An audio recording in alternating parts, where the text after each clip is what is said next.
Bem, agora o assunto da coluna hoje do Fernando Schiller, mais uma vez, se refere ao Supremo Tribunal Federal e a decisões da Corte Máxima de Justiça em relação aos limites ou não da liberdade de expressão por parte de parlamentares.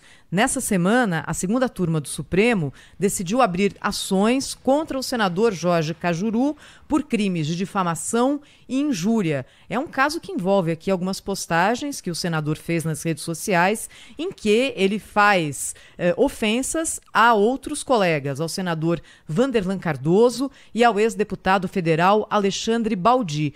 O interessante aqui, Schiller, é que esse caso já havia passado pelo Supremo. O ministro Celso de Mello, um pouquinho antes de se aposentar, decidiu pelo arquivamento do caso, entendendo que Cajuru estava protegido pela imunidade parlamentar.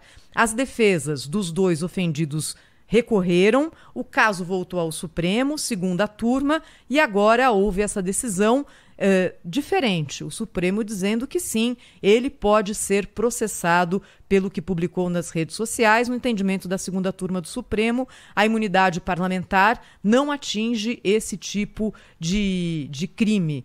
Como é que você viu essa história toda, Schiller? Olha, bem complicado, viu, Thaís? Porque primeiro a votação túnel do tempo, né? Se a gente voltar a 2019, a gente vê aquele voto do ministro Celso de Mello, vamos lá, o decano da corte, um ministro muito respeitado, um ministro que era em grande medida um garantista, mas garantista na acepção original do conceito, ou seja, um ministro que procurava votar dentro da norma, né? Os ministros estão no Supremo, não é para inventar lei, é para seguir a lei, não é para inventar a Constituição, é para garantir, para defender a Constituição. Então, se a Constituição diz uma coisa objetivamente, né, ela precisa ser cumprida. Olha, eu converso muito enfim, juristas dos mais variados origens e posições. A palavra no direito, o Pedro aqui é o nosso jurista, a palavra no direito é muito importante, porque o direito é feito de palavras, o direito não é feito de números. Né? Então, se você desprezar as palavras, o sentido das palavras, você perde direito. O veículo para a garantia dos direitos individuais, para a liberdade das pessoas, para as prerrogativas públicas, para o funcionamento da democracia, para o funcionamento do Congresso e tal, são palavras.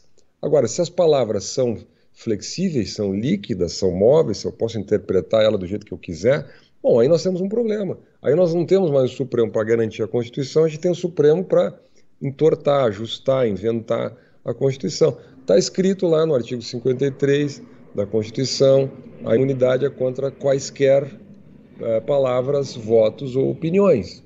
Quaisquer, não tem vírgula. Aliás, esse foi o voto do ministro Celso de Mello. Eu reli o voto do ministro, diz, olha, não tem condicionantes, a Constituição não colocou condicionantes, logo eu não vou colocar. No fundo ele disse isso. Eu sou ministro do Supremo, né, eu tenho um mandato público aqui, não é a minha opinião, não está em jogo aqui a minha opinião, está em jogo o que está escrito na Constituição, o que lá nos anos 80 os constituintes escreveram na Constituição, logo eu vou respeitar.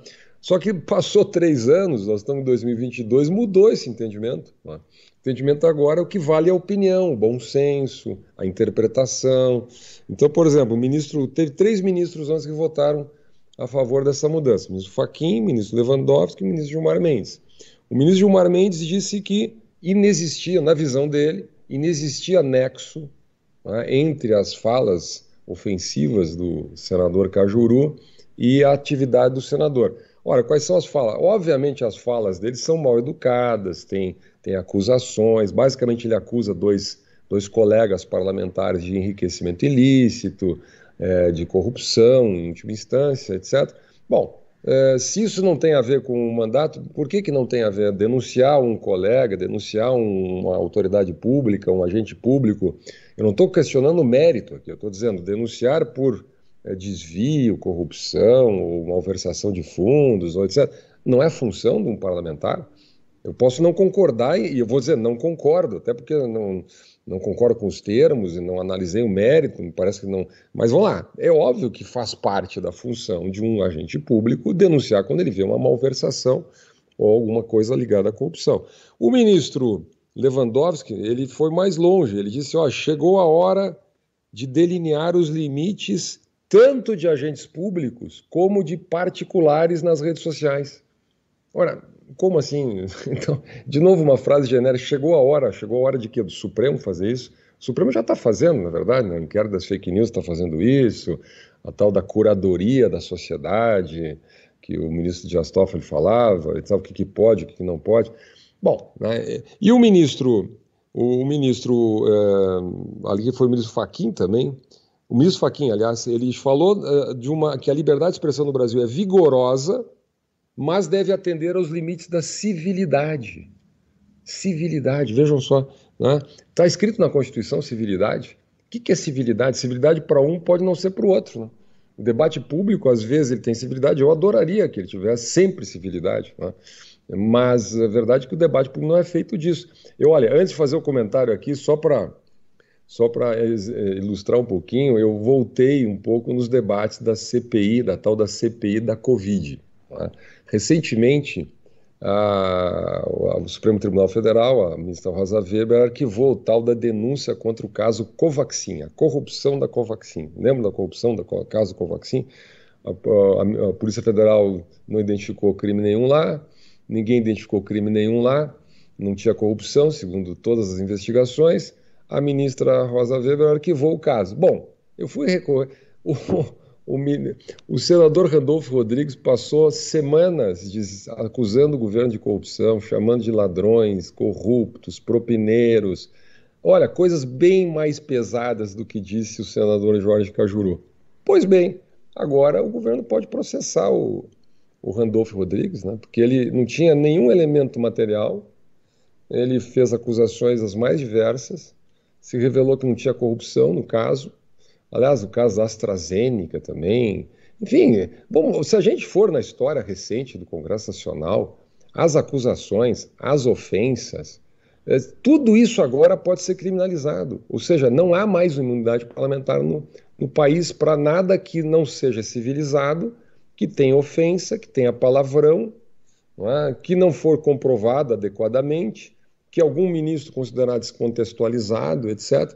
Então, bom, nós fragilizamos um poder. O senador Jorge Cajuru, ele diz o seguinte, que foi, segundo ele, eu também não estou entrando no mérito aqui, ele diz que ele votou a favor da tal da lava-toga, né, da CPI, que queria se criar no Senado, para investigar o Supremo, etc.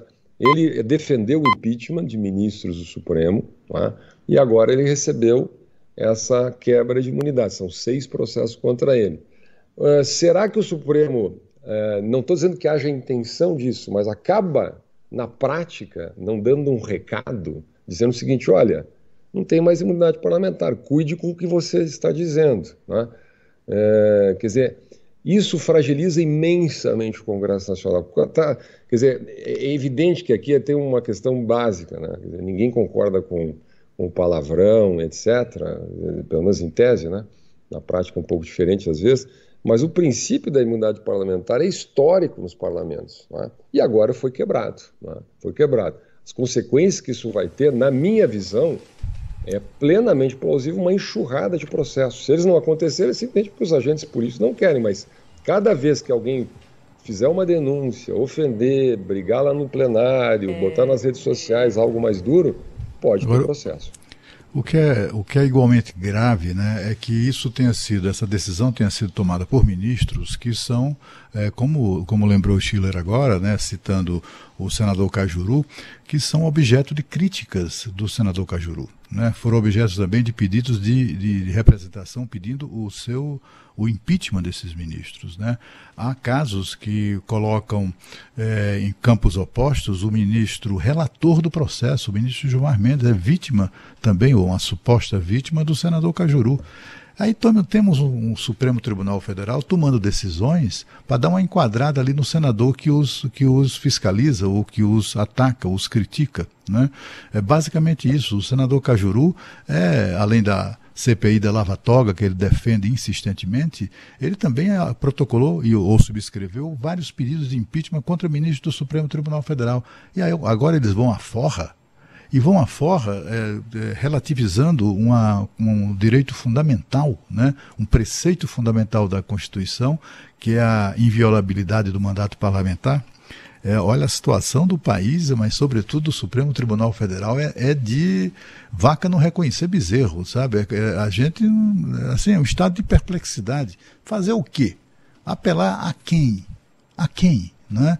A gente assiste, todo mundo, muitos juristas dizem que a formação atual do Supremo é uma das piores de tudo de sempre. Eu discordo, acho que há uma maioria, pelo menos, de ministros do Supremo de elevadíssimo nível, mas as suas decisões tomadas no calor ali do debate político, do interesse eleitoral, isso está envergonhando os brasileiros. Vou lembrar só um detalhe que eu acho que eu sempre gosto de lembrar, né, Cláudio? E tem alguns precedentes nisso muito perigosos, né? Eu vou lembrar o caso do deputado Fernando Francischini, que a gente comentou aqui, um deputado estadual do Paraná, que também teve um mandato cassado, e nesse caso foi pelo TSE, porque ele denunciou uma fraude, que ele achava na época que era uma fraude, as urnas eletrônicas, lá no final da votação em 2018.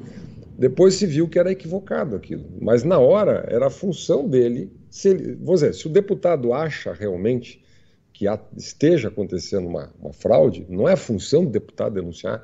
Essa é a pergunta, né? Ele deve dizer, não, eu tenho medo que eu possa ser cassado depois, então eu não vou denunciar. Bom, se a gente tiver deputados no país inteiro, vereadores no país inteiro, deputados federais e deputados e senadores com medo de fazer uma denúncia, porque lá pelas tantas elas não se comprovam verdadeira, ou alguém vai considerar ofensivo, ou não sei o quê, e pode ter um mandato cassado, ou vai quebrar a imunidade. Bom, aí a gente tem um parlamento fraquinho.